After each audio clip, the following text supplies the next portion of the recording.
రైతులు ఇటు గృహ అవసరాలు పారిశ్రామిక అవసరాలు అన్ని వర్గాల ప్రజలు కూడా నానా ఇబ్బందులు పడుతున్నటువంటి పరిస్థితి ఏర్పడ్డది.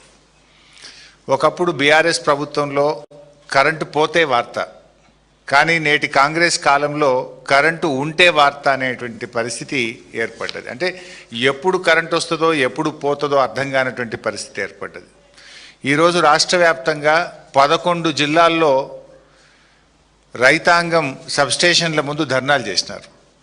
రాష్ట్రంలోని 11 జిల్లాల్లో మాకు సరిపడా కరెంట్ రావట్లేదు, 8 గంటల విద్యుత్తు కూడా రావడం లేదని రాష్ట్రంలోని అనేక సబ్స్టేషన్లను రైతాంగం ముట్టడించినటువంటి పరిస్థితి.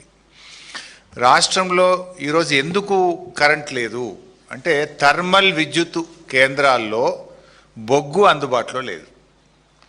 అంటే ఇది కేవలం ప్రభుత్వం యొక్క నిర్లక్ష్యం వల్ల, నేరపూరిత నిర్లక్ష్యం వల్ల ఈ పరిస్థితి ఏర్పడ్డది. ఇన్ఫ్యాక్ట్ మీ అందరికీ కూడా తెలుసు, మేము సింగరేణి మీద పవర్ పాయింట్ ప్రజెంటేషన్ పెట్టి అనేక సార్లు ప్రభుత్వాన్ని హెచ్చరించినాం.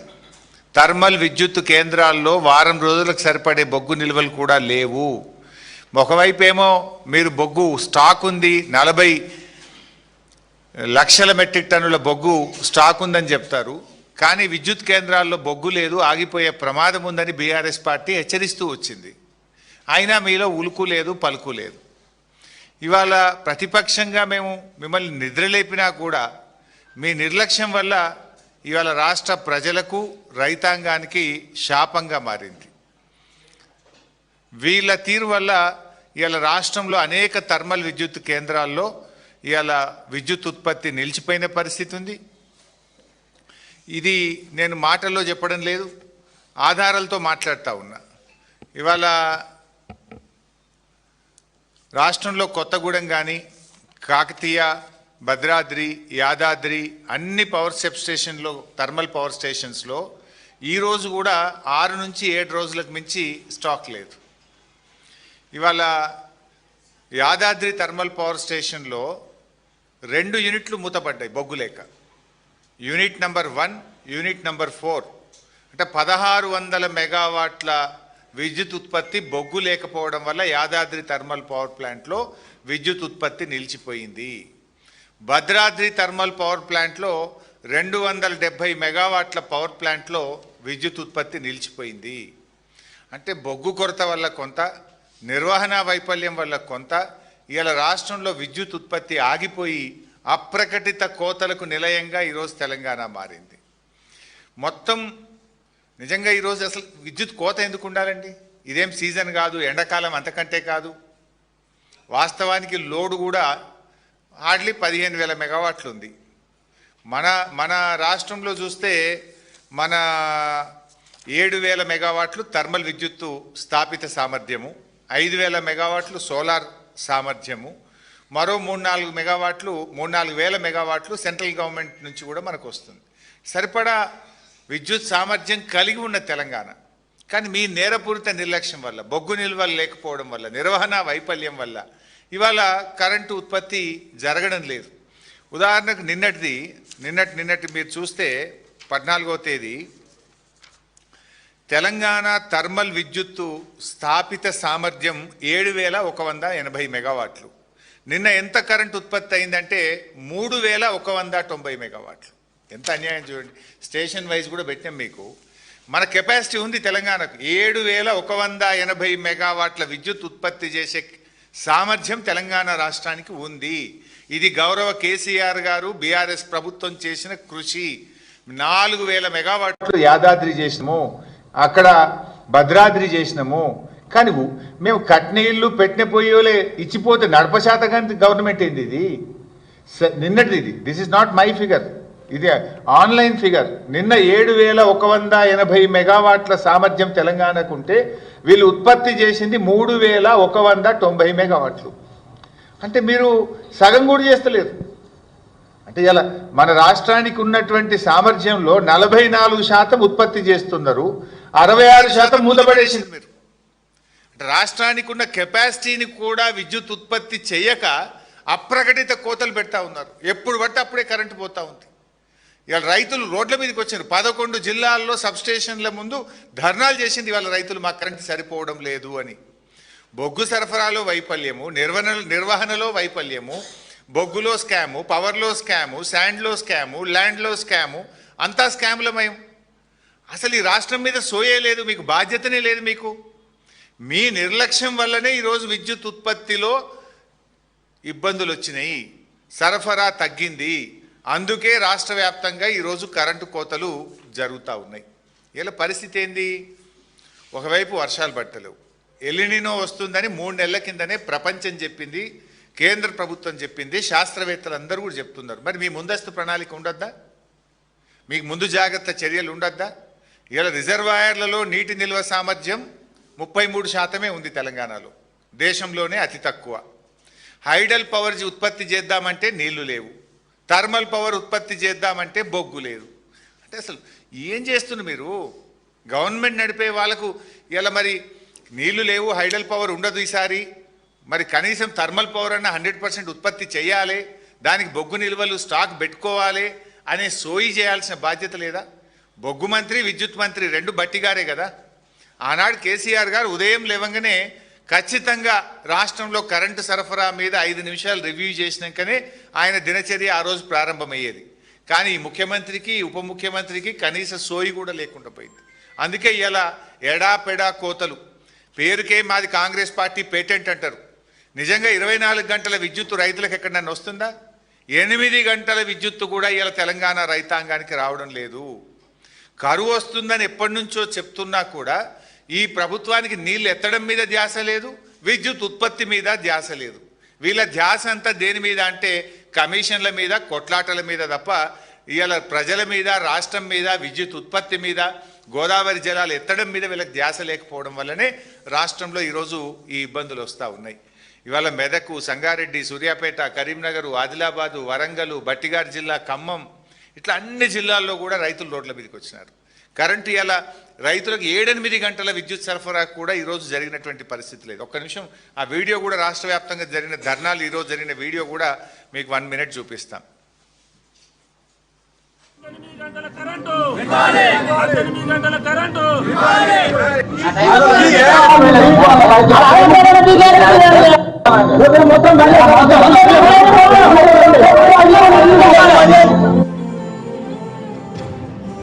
ఇవాళ డేలో కూడా అసలు 6 గంటలు కూడా రావడం లేదు. ఎందుకంటే ప్రతిరోజు ఆ విద్యుత్ అధికారులు అడిగితే ఇవాళ మెయింటెనెన్స్ ఉందన్నాడు, లేకపోతే సబ్స్టేషన్లో రిపేర్ చేస్తున్నాం, ఇది చేస్తున్నాం, వారం రోజుల నుంచి ఇదే వాళ్ళు చెప్తా ఉన్నారు. కానీ ఇవాళ కనీసం 6 గంటల కరెంటు కూడా దిక్కులేదు ఇవాళ ఈ ప్రభుత్వంలో. మరి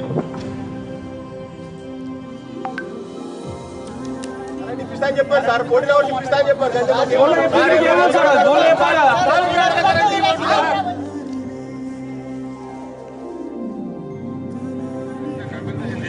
ఇప్పుడు బాధ్యులు మీరే కదా సార్. ఇప్పుడు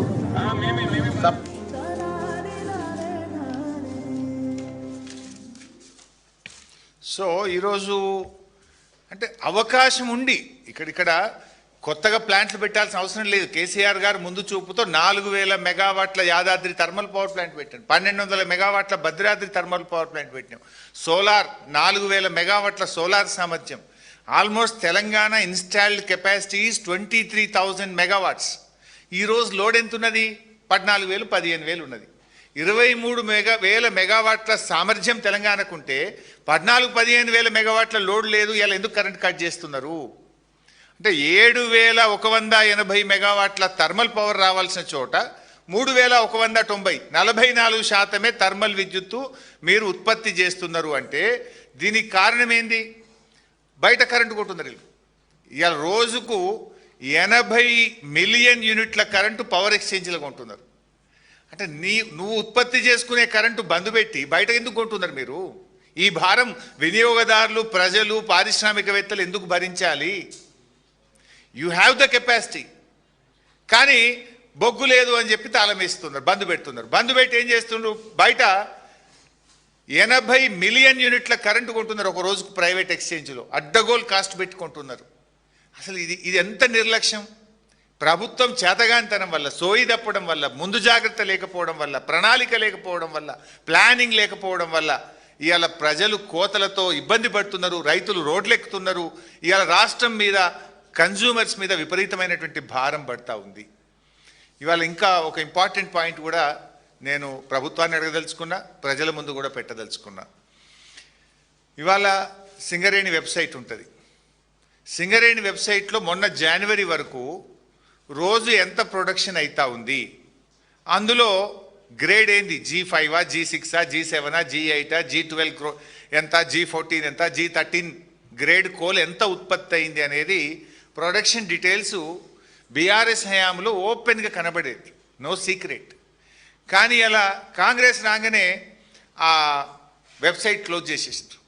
అసలు ఏ రోజు ఎంత కోల్ ఉత్పత్తి అవుతుంది, ఎంత స్టాక్ ఉంది, supply details and coal quality, ఇది ఏది కూడా ప్రజలకు కనబడకుండా దాన్ని ఆ వెబ్సైట్ని క్లోజ్ చేసింది. అంటే పారదర్శకత లోపించింది. చెప్పుకుండేమో ప్రజాపాలన, చేసేదంతా చీకటి పాలన, పారదర్శకతనే లేదు ఈ ప్రభుత్వంలో.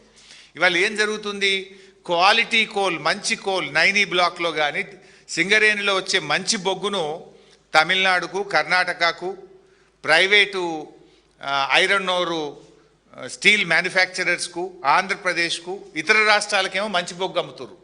తెలంగాణకేమో స్క్రాప్ బొగ్గు, పనికిరాని బొగ్గు, మన సింగరేణి మనకు పనికిరాని బొగ్గు పంపుతుంది. రోజుకు 100 రేకులు వస్తే 70 రేకులు రిజెక్ట్ అవుతున్నాయి, 30 రేకులే పాస్ అవుతున్నాయి. ఇలా మంచి క్వాలిటీ బొగ్గు మన సింగరేణి మన తెలంగాణలో ఉంటుంది, మనకు నాణ్యమైన బొగ్గు రాదు. తమిళనాడుకో, స్టీల్ ప్లాంట్లకో, ప్రైవేట్ ఆపరేటర్లకో, కర్ణాటకకో, ఆంధ్రప్రదేశ్కి ఏమో మంచి బొగ్గు పోతుంది, తెలంగాణకు రిజెక్టెడ్ బొగ్గు వస్తున్నది. దానివల్ల ఇవాళ థర్మల్ కేంద్రాల్లో విద్యుత్ ఉత్పత్తి ఆగిపోతున్నది. అసలు ఎంత బొగ్గు ఉత్పత్తి అయింది, ఏ క్వాలిటీ బొగ్గు ఉత్పత్తి అయింది, ఏ రాష్ట్రానికి ఎంత పోతుందని వెబ్సైట్లో కనబడేదాన్ని మూసేసిండ్రు, ప్రజలకు కనబడకుండా చేసిండ్రు.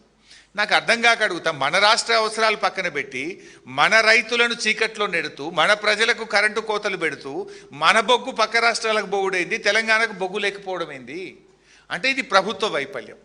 ఈ ప్రభుత్వంకు రైతులంటే పట్టదు, రైతులంటే ఒక నిర్లక్ష్యం అనేటువంటిది చాలా స్పష్టంగా ఈరోజు మనకు దీన్ని బట్టి కనబడతా ఉంది. ఈరోజు మరో ముఖ్యమైన విషయం కూడా ఏంటంటే, ఇంత కరెంటు ఇవాళ బయటకు వెళ్ళి కొంటా ఉన్నారు. ఎందుకు కొనాల్సి వస్తుంది? నీకు సామర్థ్యం ఉండగా నీ దగ్గర సింగరేణి పెట్టుకొని నువ్వు నీ బొగ్గు సరఫరా చేయక నువ్వు బయట ఎందుకు కొనాల్సి వస్తుంది? ఈ భారం అంతా ప్రజలు ఎందుకు భరించాలనో ఇలా రాష్ట్ర ప్రభుత్వం సమాధానం చెప్పాలి. ఎందుకు 44% ఉత్పత్తి చేస్తుండ్రు, 66% థర్మల్ పవర్ ప్లాంట్లు ఎందుకు మూత వేసినారో రాష్ట్ర ప్రజలకు సమాధానం చెప్పాలి. ఎందుకు ఈరోజు రైతాంగానికి 8 గంటల కరెంటే సరఫరా చేస్తుండ్రు, చెప్పుడేమో పేటెంట్ అని 24 గంటల కరెంటు మేమే ఇచ్చినామని గప్పాలు కొట్టే మీరు ఇవాళ తెలంగాణ రైతాంగానికి ఎందుకు 8 గంటల సరఫరా చేయలేకపోతున్నారో కూడా ఇవాళ సమాధానం చెప్పాలి.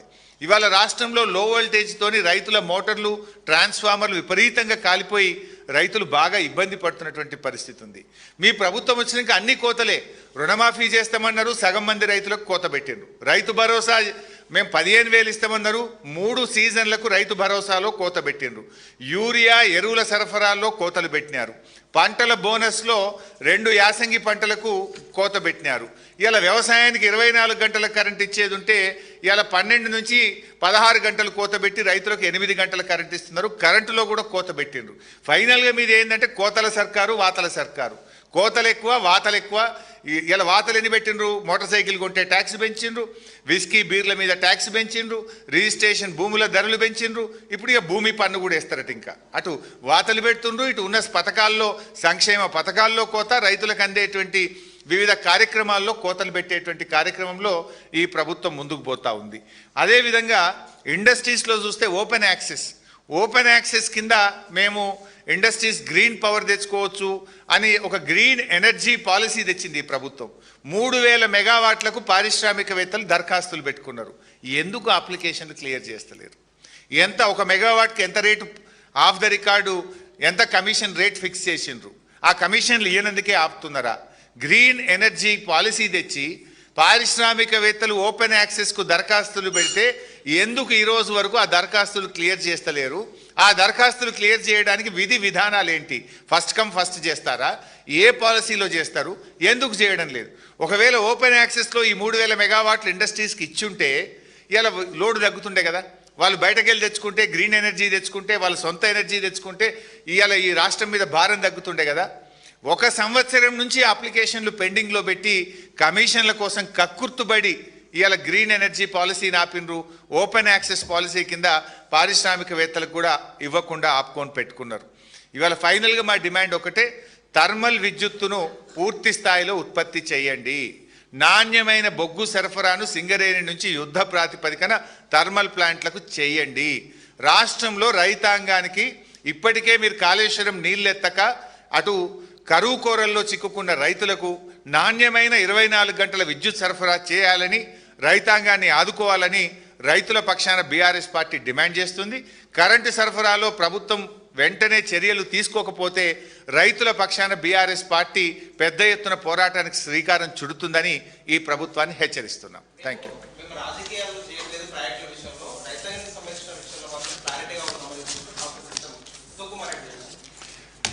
రాజకీయాలు చేస్తున్నది మీరు. ఖమ్మం జిల్లాలో ఇవాళ మీరు సీతారామ ప్రాజెక్టు ప్రారంభించినారు. మోటార్లు ఎవరు చేసిండ్రు? అది కేసీఆర్ గారు ప్రభుత్వం కట్టిన సీతారామకు మోటార్లు వత్తనికి పోయినరు. నిన్ననో మొన్ననో వరంగల్కు పోయినరు దేవాదులకు. దేవాదుల మోటార్లకు ఇవాళ నీళ్ళు అందుతున్నాయంటే కేసీఆర్ గారు కట్టిన Sammakka barrage, 3rd phase Devadula మీ హయాంలో కుప్పగూలి 3 చచ్చిపోయి టనల్ కూలిపోతే దాన్ని ప్రత్యామ్నాయం చేసి మేం పూర్తి చేస్తే ఇవాళ మీరు మోటార్లు ఒత్తితే దేవాదులో నీళ్ళు వస్తున్నాయి. రాజకీయాలు ఇవాళ రిటైర్డ్ ఇంజనీర్లు చెప్పిండ్రు, తెలంగాణ సాగునీటి పారుదల శాఖ చెప్పింది మేడిగడ్డ గేట్లు ముయ్యకుండా కన్నెపల్లి మోటార్లు ఎత్తచ్చని చెప్తే ఆ నీళ్ళు ఎత్తచ్చని చెప్పిన రిటైర్డ్ ఇంజనీర్లను జైళ్ళల్లో పెట్టమని బెల్ట్తో కొట్టమని రాజకీయాలు చేస్తున్నది మీరు. రైతుల పక్షాన నీళ్ళు ఎత్తండి అంటే మిమ్మల్ని కోసి రక్తాన్ని పంట పొలాల మీద చిమ్ముతామని రాజకీయాలు మాట్లాడుతున్నది మీరు. మేము రైతులకు నీళ్ళు అందించండి, రైతులకు కరెంట్ ఇవ్వండి, ఇవాళ విద్యుత్ సామర్థ్యం ఉన్నది, కావలసిన ప్లాంట్లు ఉన్నాయి, బొగ్గు లేక విద్యుత్ ఉత్పత్తి ఆగింది, దృష్టి పెట్టండి అని ప్రభుత్వాన్ని ముళ్ళుగట్టబెట్టి నిద్ర లేపుతున్నాం. మీకు విషయాన్ని చెప్తున్నాం. రాజకీయాలు చేయడం మీరు మానండి, విద్యుత్ ఉత్పత్తి పెంచండి, రైతులకు నాణ్యమైన కరెంటు ఇవ్వండి. ఇక చాలే.